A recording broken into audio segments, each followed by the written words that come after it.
회장님, 마지막으로 프랑스 측 대표에게 보여줄 우리의 확고한 의지를 담은 개회 발언 연습을 한 번 더 해보시죠. 그룹의 법무팀을 총괄하는 박 전무가 아첨하는 목소리로 말했다. 그의 옆에는 업계 최고의 대우를 받는다는 엘리트 통역사가 자신만만한 표정으로 서 있었다.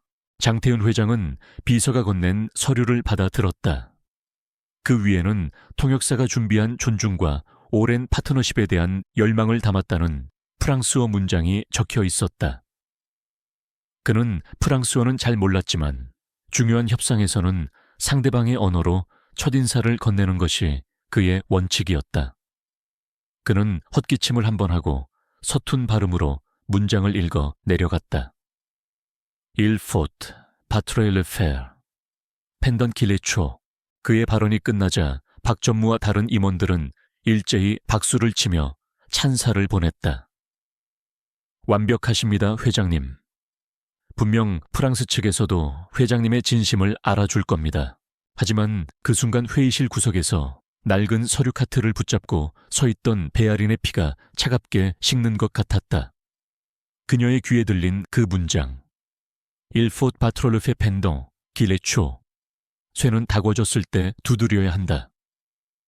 문자 그대로의 의미는 기회가 왔을 때 잡아라는 긍정적인 뜻이었다. 하지만 프랑스의 정재계 상류층이 벌이는 수조 원이 오가는 냉혹한 비즈니스 협상 테이블에서 이 속담은 전혀 다른 의미로 받아들여질 수 있었다.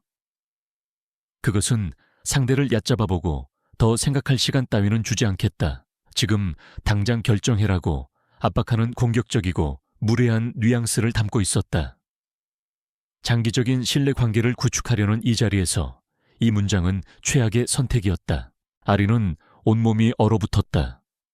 그녀의 머릿속에서 수만 가지 생각이 충돌했다. 가만히 있자. 나는 그냥 자료나 전달하는 말단 사서일 뿐이야. 내가 여기서 나섰다가는 저 엘리트 통역사와 박 전무에게 밑보여서 내일 당장 해고될지도 몰라. 이건 내가 상관할 일이 아니야. 하지만 다른 목소리가 그녀의 발목을 붙잡았다. 이대로 침묵한다면 이 엄청난 계약이 이 어처구니 없는 실수 하나 때문에 어그러질 수도 있어. 회사가 입게 될 손실은 상상조차 할 수 없어. 그녀는 프랑스 문학으로 소르본 대학에서 박사 학위까지 받았지만 개인적인 사정으로 모든 것을 숨기고 이곳 천무그룹의 낡은 자료실에서 조용히 살아가고 있었다. 이것은 그녀의 전문 분야이자 그녀의 자존심이었다. 그녀는 언어가 가진 힘과 무서움을 누구보다도 잘 알고 있었다. 그녀는 자신도 모르게 아주 작게 한 걸음을 앞으로 내디뎠다. 회장님, 죄송합니다만. 그녀의 목소리는 모기 소리만큼 작았지만 팽팽한 긴장감이 감돌던 회의실 안에서는 충분히 크게 들렸다. 모든 시선이 일제히 그녀에게로 향했다. 박 전무와 통역사의 얼굴에 노골적인 분노와 경멸이 스쳐 지나갔다. 지금 여기가 어디라고 끼어들어 자네가 뭔데? 박 전무가 소리쳤다. 하지만 아리는 그들을 보지 않았다. 그녀는 오직 장태훈 회장의 눈을 보며 떨리는 목소리로 말을 이었다. 방금 하신 그 속담은 문자 그대로의 의미와는 다르게 프랑스 비즈니스에서는 상대를 압박하고 재촉하는 다소 무례한 뉘앙스를 가질 수 있습니다. 장기적인 신뢰관계를 구축하려는 이 자리에는 어울리지 않는 표현일 수 있습니다. 회의실의 공기가 얼어붙었다. 엘리트 통역사의 얼굴이 수치심으로 붉게 달아올랐다. 무슨 말도 안 되는 소리야. 내가 프랑스에서 10년을 살았어. 당신이 뭘 안다고? 아리는 그에게 대꾸하는 대신 회장에게 대안을 제시했다. 혹시 비온 뒤에 땅이 굳어진다는 의미를 담은 아프레 라 플루이, 르보텅. 비가 온 후에 좋은 날씨 같은 표현은 어떨까 합니다. 우리의 진정성과 어려움을 함께 극복하고 더 단단한 관계를 만들고 싶다는 의지를 보여줄 수 있을 것 같습니다. 그녀의 설명은 단순한 언어 번역이 아니었다. 그것은 문화와 심리를 꿰뚫는 깊이 있는 통찰이었다. 회의실은 완전한 정적에 휩싸였다. 박전무는 당장이라도 그녀의 멱살을 잡을 듯한 기세로 그녀를 노려보고 있었다. 하지만 장태훈 회장은 화를 내지 않았다. 그는 아무 말 없이 그저 꿰뚫어 볼 듯한 강렬한 눈으로 배아린이라는 이 겁 많고 연약해 보이는 사설을 바라보고만 있었다. 그의 눈빛은 너무나도 깊고 복잡해서 그 누구도 그의 생각을 읽을 수 없었다. 아린은 자신이 저지른 엄청난 일을 뒤늦게 깨달았다. 그녀는 자신이 만든 폭풍의 한가운데 아무런 보호막도 없이 홀로 서 있었다. 그녀의 운명은 이제 저 절대 권력자의 입에서 나올 다음 한마디에 달려 있었다. 그날 밤 배아리는 뜬 눈으로 밤을 새웠다. 그녀는 자신이 내일 아침 가장 먼저 인사과에 불려가 차가운 해고 통보를 받게 될 것이라고 확신했다. 회의실을 얼어붙게 만들었던 임원들의 싸늘한 시선, 특히 박전무의 그 살기, 어린 눈빛을 잊을 수가 없었다. 그녀는 자신의 어리석고 주제넘은 행동을 수백 번 후회하고 자책했다. 그냥 가만히만 있었더라면 다음 날 아침 그녀는 마지막이 될지도 모르는 출근을 위해 무거운 발걸음으로 집을 나설 준비를 하고 있었다.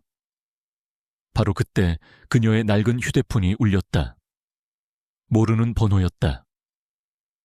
여보세요. 배아린 씨 되십니까? 수화기 너머로 아주 예의 바르지만 기계처럼 차가운 남자의 목소리가 들려왔다. 회장님 비서실입니다. 10분 뒤에 자택 앞에서 차가 대기하고 있겠습니다. 준비해 주십시오. 네, 무슨 일로? 아린이 무언가 더 물어보기도 전에 전화는 끊어졌다. 그녀의 머릿속이 하얘졌다. 차가 대기하고 있겠다니. 나를 어디로 데려가려는 거지. 해고 통보를 이렇게 요란하게 하나. 온갖 무서운 상상이 그녀의 머리를 스쳐 지나갔다. 그녀는 떨리는 마음으로 10분 뒤 낡은 다세대 주택 밖으로 나갔다. 그리고 그녀는 자신의 눈을 의심했다. 그녀의 집 앞 좁은 골목길에 영화에서나 보던 번쩍이는 검은색 세단이 서 있었다. 운전기사가 그녀를 보고는 정중하게 뒷좌석 문을 열어주었다. 아리는 영문도 모른 채 올라탔다. 차는 그녀가 일하던 천무그룹 본사로 향하지 않았다. 차는 서울 시내를 빠져나가 김포국제공항으로 향했다. 그것도 일반 터미널이 아닌 VVIP들만 이용하는 철저하게 통제된 개인 비즈니스 항공센터였다. 아린이 차에서 내리자 활주로 위에는 날렵한 모양의 개인 전용 제트기 한 대가 엔진을 켠 채 그녀를 기다리고 있었다. 그리고 그 제트기 계단 앞에서 어제 회의실에 있던 장 회장의 비서 김 비서가 그녀를 기다리고 있었다. 그는 어제와 달리 아주 정중한 태도로 그녀에게 고개를 숙였다. 아린 씨, 어서 오십시오. 회장님께서 파리에서 기다리고 계십니다. 파리요? 아린은 자신의 귀를 의심했다. 김 비서는 그녀를 재촉하여 비행기 안으로 안내했다. 그녀의 인생과는 아무런 관련도 없을 것 같았던 호화로운 가죽 시트와 원목 테이블로 꾸며진 개인 제트기 내부. 비행기가 이륙하여 구름 위로 솟아오르자 김 비서는 그녀의 맞은편에 앉아 드디어 입을 열었다. 아린 씨, 지금부터 제가 드리는 말씀을 잘 들어주십시오. 그의 표정은 그 어느 때보다도 진지했다.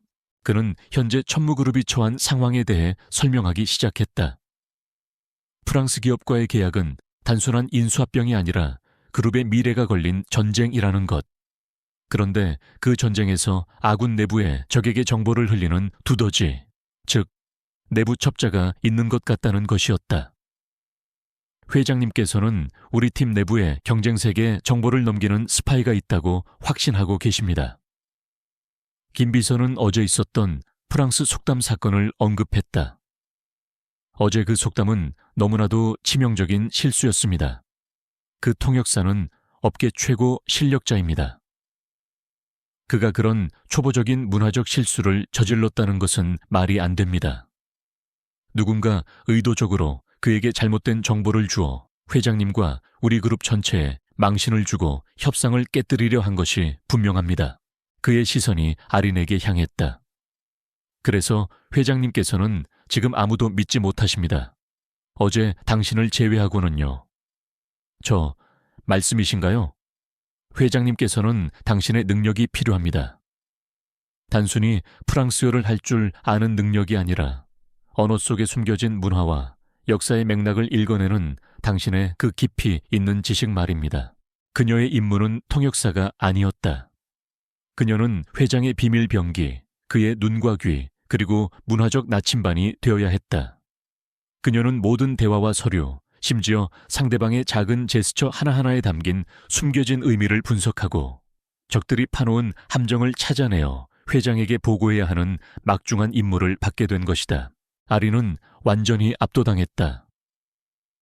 불과 몇 시간 전만 해도 그녀는 해고를 걱정하던 도서관 사서였다. 그런데 지금 그녀는 개인 전용기를 타고 파리로 가고 있으며 수조 원이 오가는 기업 전쟁의 한복판에 던져졌다. 하지만 저는 그냥 사서일 뿐입니다. 제가 어떻게 그런 엄청난 일을... 그녀가 두려움의 참목소리로 말하자 김 비서가 그녀를 단호한 눈빛으로 바라보았다. 회장님께서는 당신의 사서로서의 능력을 믿고 계십니다. 그 누구보다도 깊고 정확하게 종이 위에 적힌 진실과 거짓 그 숨겨진 의미를 읽어내는 능력 말입니다. 비행기는 구름을 뚫고 쾌속으로 날아가고 있었다. 아린은 창밖을 바라보았다. 그녀의 마음속에는 여전히 두려움이 가득했지만 그 두려움 한편에서는 한 번도 느껴본 적 없는 기묘한 사명감이 뿌리를 내리기 시작했다. 수줍던 도서관 사서의 조용한 인생은 끝났다. 그녀는 이제 국제적인 스파이 게임의 핵심 플레이어가 되어 전쟁의 심장부인 파리를 향해 날아가고 있었다. 파리에 도착한 베아린이 마주한 것은 그녀의 인생과 너무나도 동떨어진 세상이었다. 그녀는 천무그룹이 통째로 빌린 파리 중심가의 최고급 호텔 르 브리스톨의 스위트룸에 머물게 되었다.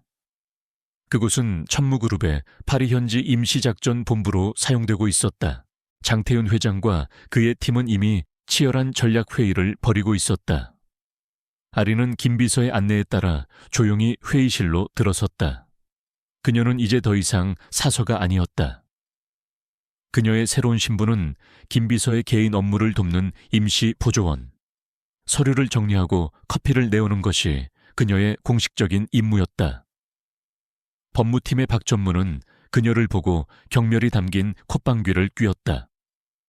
그는 회장이 왜 저런 쓸모없는 여자애를 파리까지 데려왔는지 이해할 수 없었지만 곧 자신의 일에 집중하며 그녀의 존재를 무시했다. 그 무시야말로 아린에게는 가장 완벽한 보호막이었다. 장 회장은 그녀를 시험해 보기로 했다. 그는 그날 아침 프랑스 측에서 막 보내온 따끈따끈한 계약서 초안 사본을 그녀에게 건넸다. 베아린 씨, 이 서류 좀 검토해주게. 법률적인 내용을 보라는 게 아니야. 그냥 읽어보고 무언가 이상하거나 껄끄러운 부분이 있는지 없는지만 봐줘. 아린은 서류를 받아들고 회의실 구석의 작은 테이블에 앉았다. 그녀가 서류를 읽기 시작하는 순간 그녀의 주변 공기가 달라졌다. 수줍고 어리숙해 보이던 사서의 모습은 사라지고 날카로운 지성으로 무장한 학자의 집중력이 나타났다. 그녀는 단순히 단어를 읽는 것이 아니었다. 그녀는 문장의 구조 단어에 선택 행간에 숨겨진 뉘앙스까지 모든 것을 분석하고 해체하기 시작했다. 그리고 그녀는 함정을 발견했다. 계약서의 한 조항. 향후 유럽 시장에서의 협력 관계에 대한 부분이었다. 프랑스 측은 droit de préemption, 우선 매수권이라는 용어를 사용했다. 일반적인 통역사나 변호사라면 그저 표준적인 비즈니스 용어라고 생각하고 넘어갈 부분이었다. 하지만 아린은 달랐다. 그녀의 머릿속에는 프랑스의 상법과 판례들이 데이터베이스처럼 저장되어 있었다. 그녀는 이 우선 매수권 조항이 계약서의 다른 조항들과 결합될 경우 천무그룹이 앞으로 유럽의 다른 어떤 회사와도 파트너십을 맺으려 할 때 프랑스 파트너 측이 거부권을 행사할 수 있게 되는 아주 교묘하고 독소적인 조항이라는 것을 간파해냈다. 그것은 천무그룹의 유럽 진출 가능성 자체를 올가매는 보이지 않는 족쇄였다. 그뿐만이 아니었다. 그녀는 문체에서도 이상한 점을 발견했다. 분명 프랑스 측에서 작성한 공식 문서인데도 몇몇 핵심적인 문장에서 한국인이 프랑스어로 번역할 때 흔히 저지르는 미세한 문법적 실수가 발견된 것이다. 이것은 이 함정이 프랑스 측 단독으로 설계한 것이 아니라 천무그룹 내부에 있는 누군가가 깊숙이 개입했다는 강력한 증거였다. 그녀는 자신의 발견을 공개적으로 말하지 않았다. 그녀는 보안 태블릿에 자신이 발견한 문제점과 그 근거, 그리고 내부 스파이의 존재 가능성까지 담아 간결하고 논리적인 보고서를 작성했다. 그리고는 회의 중간장 회장에게 차를 건네는 척하며 아무도 모르게 그 태블릿을 전달했다. 장 회장은 화장실에 가는 척하며 그녀의 보고서를 읽었다. 그의 눈이 커졌다. 그는 이제 자신의 의심이 확신이 되었음을 깨달았다. 함정은 실제했고 두더지는 분명히 존재했다. 그에 대한 아린의 신뢰는 절대적인 것이 되었다. 그녀는 이제 단순한 조언자가 아니라 이 전쟁의 승패를 가를 가장 중요한 무기였다. 그날 이후 아린은 그림자 속에서 본격적으로 움직이기 시작했다. 낮에는 여전히 어리숙한 보조원 행세를 했지만 밤이 되면 그녀는 회장의 스위트룸에서 프랑스 측과 오고 간 모든 이메일과 통화 녹취록 서류들을 분석했다. 그녀는 잠자는 시간을 쪼개가며 방대한 자료 속에서 적의 전략과 반역자의 흔적을 추적했다. 그리고 마침내 그녀는 일정한 패턴을 발견했다. 모든 문제의 소지가 있는 조항들 교묘하게 왜곡된 프랑스어 표현들은 모두 단 한 사람의 손을 거친 후에 회장에게 보고되었다는 공통점이 있었다. 바로 법무팀을 총괄하는 박 전무였다. 그는 프랑스 측에서 온 원문을 자신이 먼저 검토하고 요약하여 회장에게 보고하는 방식을 고수하고 있었다. 그리고 그 과정에서 그는 결정적인 함정들을 숨기거나 혹은 유리한 것처럼 왜곡해왔던 것이다. 그림자 속에 있던 반역자의 윤곽이 드디어 드러나고 있었다. 아린은 그날 밤 장 회장에게 한 줄의 짧은 메시지를 보냈다. 모든 길은 박 전무에게로 향합니다. 적의 이름이 특정되었다. 이제 보이지 않던 전쟁은 서서히 그 실체를 드러내며 더욱 격렬한 단계로 접어들고 있었다. 베아린이 박 전무를 내부 스파이로 지목한 이후 협상 테이블의 분위기는 미묘하게 바뀌었다.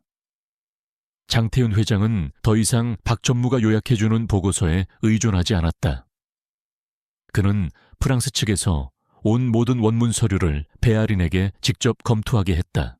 다음 협상 회의, 박 전무는 여느 때처럼 자신이 검토를 마친 계약서 부속 조항들을 설명하기 시작했다. 그가 한참을 설명하고 있을 때 장 회장이 그의 말을 잘랐다. 박 전무 잠시만, 거기 베아린 씨. 갑자기 자신의 이름이 불리자 아린의 어깨가 움찔했다. 거기 있는 프랑스어 원문 서류 기록을 위해 한번 쭉 읽어주게. 박 전무의 얼굴이 순간 굳어졌다. 그것은 명백히 자신과 공식 통역사를 배제하고 저 미천한 보조원의 입을 통해 직접 내용을 듣겠다는 의미였다. 아린은 회장의 지시에 따라 차분한 목소리로 프랑스어 원문을 읽어 내려갔다. 그녀의 유창한 발음에 프랑스 대표단은 감탄의 표정을 지었다. 그리고 그녀가 읽어 내려간 원문의 내용은 박 전무가 방금 전까지 설명했던 것과 전혀 달랐다. 박 전무의 거짓말이 모두가 보는 앞에서 드러나는 순간이었다. 박 전무는 바보가 아니었다. 그는 즉시 상황을 파악했다. 회장에게 새로운 정보원이 생겼다. 프랑스에 능통하고 법률과 문화적 맥락까지 꿰뚫어보는 정체불명의 유령 전문가가. 그는 그 유령의 존재 때문에 자신의 계획이 계속해서 어그러지고 있다는 사실에 분노했다. 그는 그 유령의 정체를 밝혀내기로 결심했다. 그는 교활한 덫을 놓았다. 그는 아주 민감한 사안에 대한 두 가지 버전의 허위 보고서를 작성했다. 하나는 미묘한 오류가 담겨 있었고 다른 하나는 겉보기엔 완벽하지만 더 깊은 함정이 숨겨져 있었다. 그는 이 두 개의 보고서를 각각 다른 경로를 통해 회장에게 보고될 것처럼 흘렸다. 회장이 어떤 보고서에 반응하는지를 보면 정보가 새어나가는 경로, 즉 유령의 꼬리를 잡을 수 있을 것이라고 생각했다. 그의 계획은 거의 성공할 뻔했다. 하지만 그는 베아린의 능력을 과소평가했다. 아린은 회장에게 올라가는 모든 서류를 검토하고 있었다. 그녀는 두 개의 보고서를 보자마자 그것이 유령을 잡기 위한 함정이라는 것을 간파했다. 그녀는 딜레마에 빠졌다. 회장에게 이 사실을 알려주면 자신의 존재가 박전무에게 노출될 위험이 있었다. 침묵하자니 회장이 다른 함정에 빠질 수도 있었다. 그녀는 제3의 길을 선택했다. 그녀는 회장에게 두 보고서 모두에 반응하지 말라고 조언했다. 대신 그녀는 자신이 도서관에서 찾았던 오래된 프랑스 상법 판례를 바탕으로 완전히 새로운 대안을 제시했다. 다음 회의에서 장 회장은 박전무가 흘린 두 개의 정보에 대해서는 아무런 언급도 하지 않았다. 대신 그는 아린이 제시한 새로운 대안을 마치 자신이 오래전부터 준비해온 비장의 카드인 것처럼 당당하게 발표했다. 그것은 완벽한 한방이었다. 프랑스 대표단은 천무그룹의 철저한 준비성에 감탄했고 박전무는 자신의 덫이 완벽하게 무력화된 것에 경악했다. 그는 이제 확신했다. 그 유령은 단순한 통역사가 아니었다. 그는 뛰어난 전략가였다. 분노와 조바심에 휩싸인 박전무는 자신의 의심의 범위를 넓히기 시작했다. 그는 파견팀의 모든 인원들을 심지어 가장 낮은 직급의 직원들까지 비밀리에 뒷조사했다. 그리고 그의 날카로운 시선은 마침내 가장 눈에 띄지 않던 한 사람 베아린에게 꽂혔다. 그 속담, 첫날 그 속담을 지적했던 그 계집애. 처음에는 그저 운이 좋았거나 어디서 주워들은 풍어를 읊은 것이라고 생각했다. 하지만 지금 와서 돌이켜보면 모든 것이 이상했다. 회장이 갑자기 그녀를 파리로 데려온 것, 그녀에게 서류를 읽게 한 것, 그리고 자신의 함정이 무력화된 시점까지. 모든 퍼즐 조각이 저 말없고 수줍음 많아 보이던 사설을 가리키고 있었다. 그날 밤 아린은 호텔에 마련된 임시 자료실에서 늦게까지 서류를 검토하고 있었다. 그녀는 무언가에 깊이 집중한 나머지 등 뒤로 다가오는 그림자를 눈치채지 못했다. 베아린 씨라고 했나. 차가운 목소리에 아린은 화들짝 놀라 뒤를 돌아보았다. 출입구에 박전무가 서 있었다. 그는 출구를 완전히 막아선 채 뱀처럼 차가운 미소를 지으며 그녀를 바라보고 있었다. 요즘 우리 회장님께서 아주 유능한 유령을 하나 고용하셨다던데. 혹시 아는 거 있나?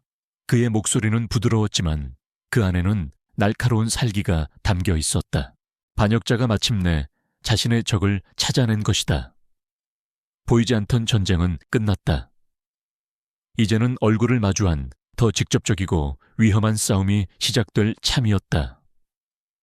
텅 빈 자료실 아나리는 거대한 포식자 앞에 선 작은 초식동물처럼 완벽하게 고립되었다. 자료실에서의 대치 상황. 박전무는 베아린을 해치지 않았다. 대신 그는 뱀처럼 차가운 미소를 지으며 그녀에게 초대장을 내밀었다. 내일 최종 협상이 파리 근교의 한 샤토에서 열릴 걸세. 아주 재미있을 거야. 당신 같은 유능한 전문가께서 꼭 참석하셔야지.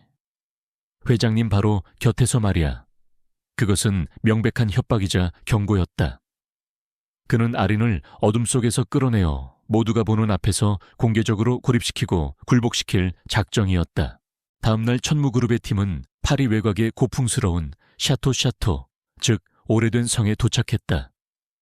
그곳은 아름다웠지만 위압적인 분위기를 풍기고 있었다.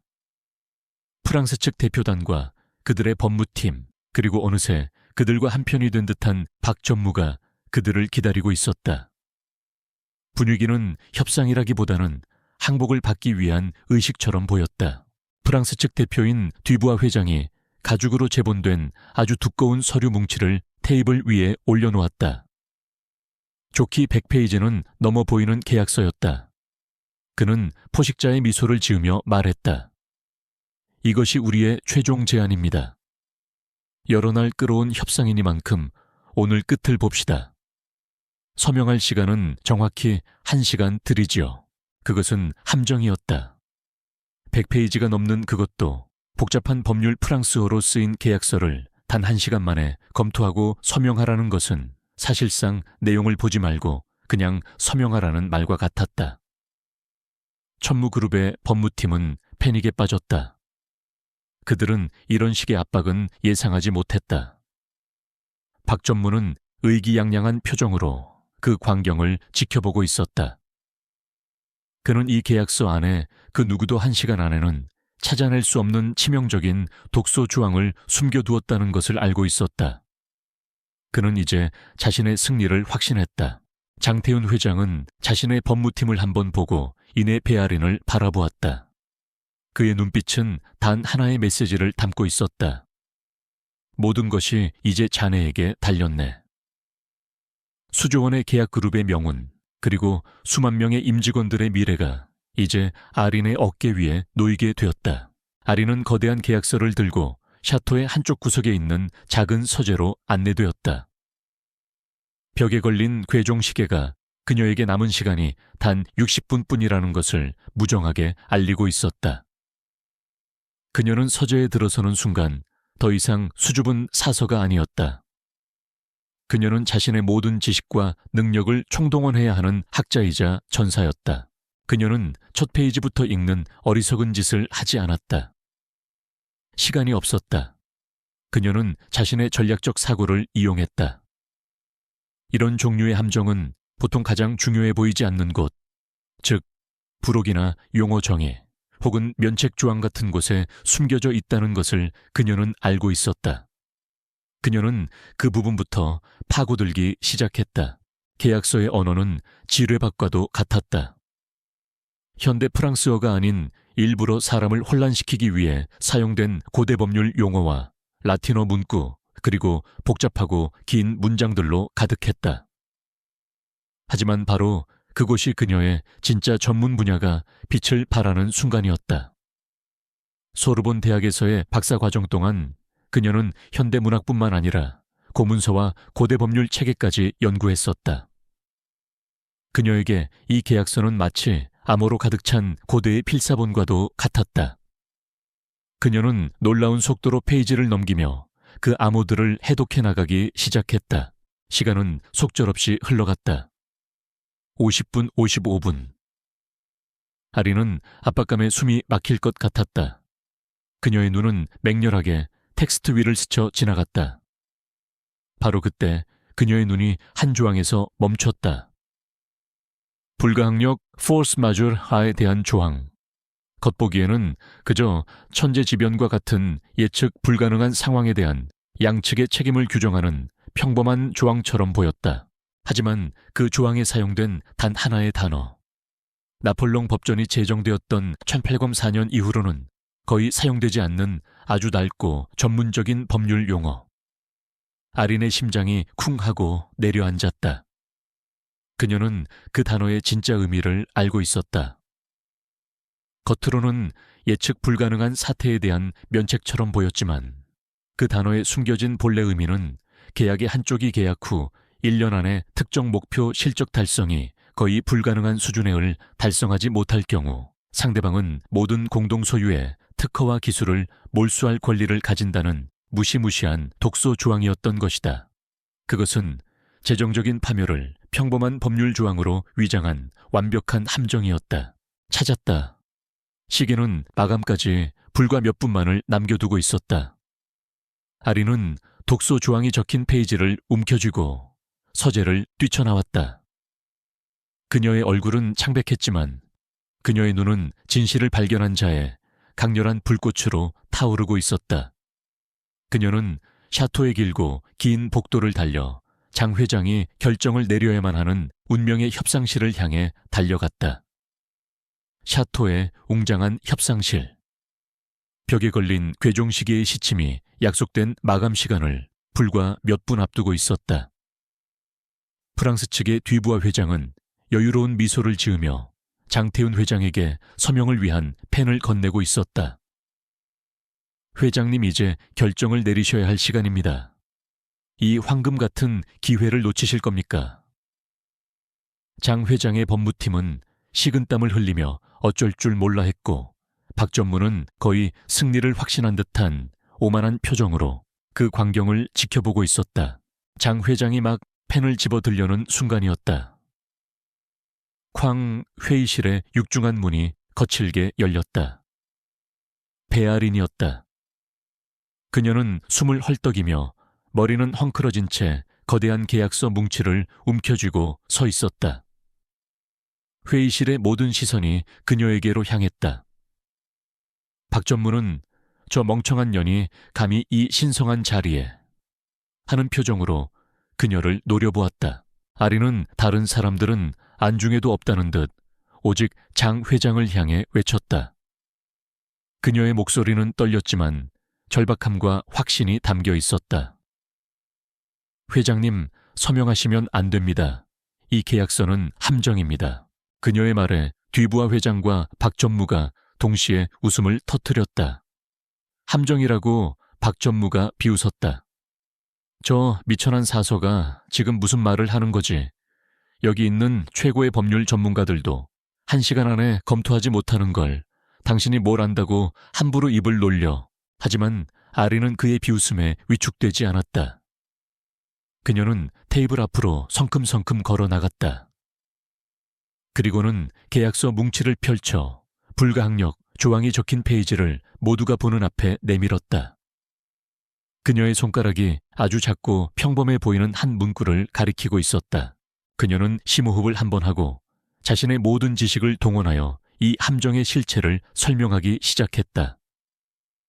그녀의 목소리는 더 이상 수줍은 사서의 목소리가 아니었다. 그것은 진실의 무게를 담은 한 학자의 날카로운 목소리였다. 이 조항에 쓰인 포트 루르드 에키폴런트 오돌리라는 문구는 현대 상법에서는 거의 사장된 1804년 제정된 나폴레옹 법전에서 유래한 매우 특수한 법률 용어입니다. 그녀의 전문적인 설명에 회의실이 술렁이기 시작했다. 프랑스 측 법무팀의 얼굴이 미세하게 굳어졌다. 아리는 말을 이었다. 겉보기에는 그저 중대한 과실에 대한 일반적인 면책 조항처럼 보입니다. 하지만 당시 판례를 살펴보면 이 용어는 상대방의 의도적인 기망 행위에 준하는 중대한 과실이라는 아주 좁은 의미로 사용되었으며, 이 조항이 발동될 경우 귀책 사유가 있는 쪽은 계약과 관련된 모든 공동 권리를 즉시 박탈당하게 됩니다. 그녀는 다른 페이지를 펼쳐 보였다. 그리고 계약서 27조 3항에 명시된 우리 천무그룹이 1년 안에 달성해야 할 초기 목표 실적을 보십시오. 이것은 현실적으로 달성이 거의 불가능한 수준입니다. 즉, 이 계약서는 우리가 1년 안에 계약을 위반하게 만들고 이 나폴롱 법전의 낡은 조항을 발동시켜 우리 그룹이 가진 모든 특허와 기술을 합법적으로 빼앗기 위해 완벽하게 설계된 독소 조항, 즉 포이즌 필입니다. 그녀의 설명이 끝나는 순간 회의실은 완전한 침묵에 휩싸였다. 프랑스 측 법무팀은 자신들의 완벽한 계략이 한낱 도서관 사서에게 간파당했다는 사실에 경악했고, 듀부아 회장의 인자한 미소는 사라지고 그 자리에는 차가운 분노만이 남았다. 그는 박 전무를 노려보았다. 자신의 계획을 망친 무능한 공범자를 바라보는 시선이었다. 그리고 박 전무. 그의 얼굴은 이제 하얀 종이장처럼 어떤 핏기도 남아있지 않았다. 그는 자신이 졌다는 것을, 완벽하게 패배했다는 것을 깨달았다. 장태훈 회장은 조용히 자리에서 일어났다. 그의 얼굴에는 분노가 아닌 차갑고 무서운 평온함이 감돌고 있었다. 그는 박 전무에게는 눈길 한 번 주지 않고 듀부아 회장을 향해 말했다. 뒤부와 회장 당신들의 사업 방식은 아주 인상적이군요. 하지만 이 계약은 없던 일로 합시다. 그는 자리에서 일어나 굳어있는 아린을 향해 손짓했다. 가자. 그는 마치 개선 장군처럼 당당하게 회의실을 걸어 나갔다. 아린이 그 뒤를 따랐다. 그들은 자신들의 계략의 폐허 속에 남겨진 공모자들을 뒤로 한 채 유유히 그 거짓의 성을 빠져나왔다. 복도를 걸어 나오며 장 회장은 아린의 어깨에 손을 얹었다. 수고했네, 배아린 팀장. 그는 그 자리에서 그녀를 팀장으로 승진시켰다. 회의실 안. 박 전무는 프랑스 팀의 분노에 찬 시선을 받으며 자신의 경력과 인생이 눈앞에서 증발하고 있다는 것을 느끼고 있었다. 지식과 권력의 싸움. 그 싸움에서 가장 연약해 보였던 한 권의 책이 가장 강력한 칼을 이긴 순간이었다. 파리에서의 전쟁이 끝난 후 천무그룹은 승전보를 울리며 서울로 복귀했다. 프랑스 기업과의 계약은 독소 조항이 모두 제거되고 천무그룹에 절대적으로 유리한 조건으로 새롭게 체결되었다. 이번 승리는 재계에 큰 파장을 일으켰고 장태훈 회장의 리더십과 위기관리 능력은 다시 한번 입증되었다. 반역자 박 전무의 운명은 비참했다. 그는 회사에 막대한 손실을 입힌 혐의와 기업 스파이 행위로 그룹에서 즉시 파면되었고 천문학적인 액수의 손해배상 청구 소송에 직면하게 되었다. 그의 화려했던 경력과 인생은 그렇게 하루아침에 잿더미로 변해버렸다. 파리의 영웅 베아리는 다시 조용한 자료실 사서의 자리로 돌아왔다. 하지만 아무것도 이전과 같지 않았다. 그녀를 무시하거나 투명인간 취급하던 직원들은 이제 그녀를 경외와 두려움이 섞인 눈으로 바라보았다. 그녀가 복도를 지나갈 때마다 사람들은 하던 말을 멈추고 그녀를 훔쳐보며 수군거렸다. 그녀는 이런 관심이 너무나도 불편하고 어색했다. 그녀가 원했던 것은 조용하고 평범한 삶이었을 뿐이었다. 그러던 어느 날 장태훈 회장이 그녀를 다시 자신의 집무실로 불렀다.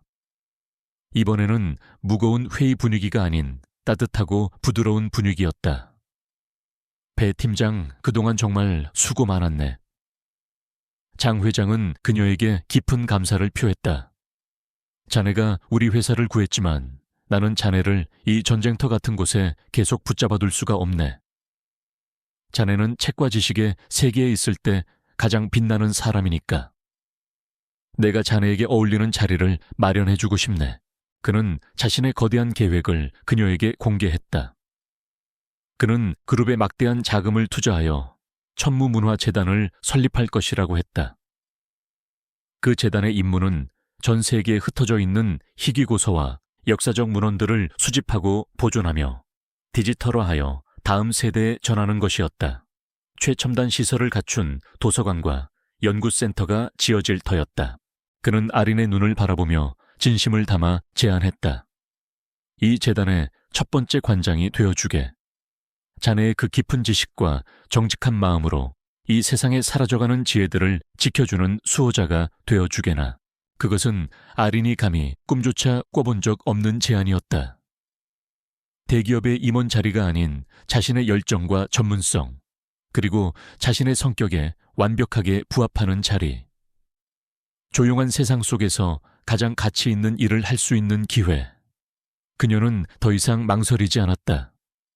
그녀는 벅찬 감동과 함께 그 제안을 받아들였다. 1년 후 서울의 한적한 부지에 현대적이면서도 고풍스러운 디자인의 아름다운 건물이 들어섰다. 천무문화재단 도서관. 개관식이 열리는 날 수많은 학자들과 명사들이 그곳을 찾았다. 재단의 초대 관장 베아리는 단상에 서서 차분하고 지적인 목소리로 개관 연설을 하고 있었다. 그녀는 더 이상 사람들의 시선을 두려워하는 수줍은 사서가 아니었다. 그녀의 모습에서는 자신의 세계를 찾은 사람만이 가질 수 있는 조용하지만 강한 자신감과 품위가 느껴졌다. 그녀의 수줍음은 이제 학자로서의 겸손함과 사려 깊음으로 승화되어 있었다. 개관식이 끝나고 그녀는 자신의 새로운 왕국책의 향기로 가득 찬 서가를 천천히 거닐었다. 그녀는 오래된 고서의 가죽 표지를 부드럽게 쓸어내렸다. 그녀의 얼굴에는 세상 그 무엇과도 바꿀 수 없는 깊고 평온한 행복감이 감돌고 있었다. 장태훈 회장은 멀리서 그런 그녀의 모습을 흐뭇한 미소로 바라보고 있었다. 그녀는 단지 회사를 구한 것이 아니었다. 그녀는 자기 자신을 구했고 자신의 진짜 삶을 찾아냈다. 그리고 그녀는 이제 이 세상의 가장 소중한 지식들을 지키는 이름 없는 수호자로서 새로운 인생을 시작하고 있었다. 그 어떤 기업의 회장보다도 더 명예롭고 가치 있는 역할이었다. 조용했던 그녀의 세상은 이제 심오한 지혜의 향기로 가득 차 있었다.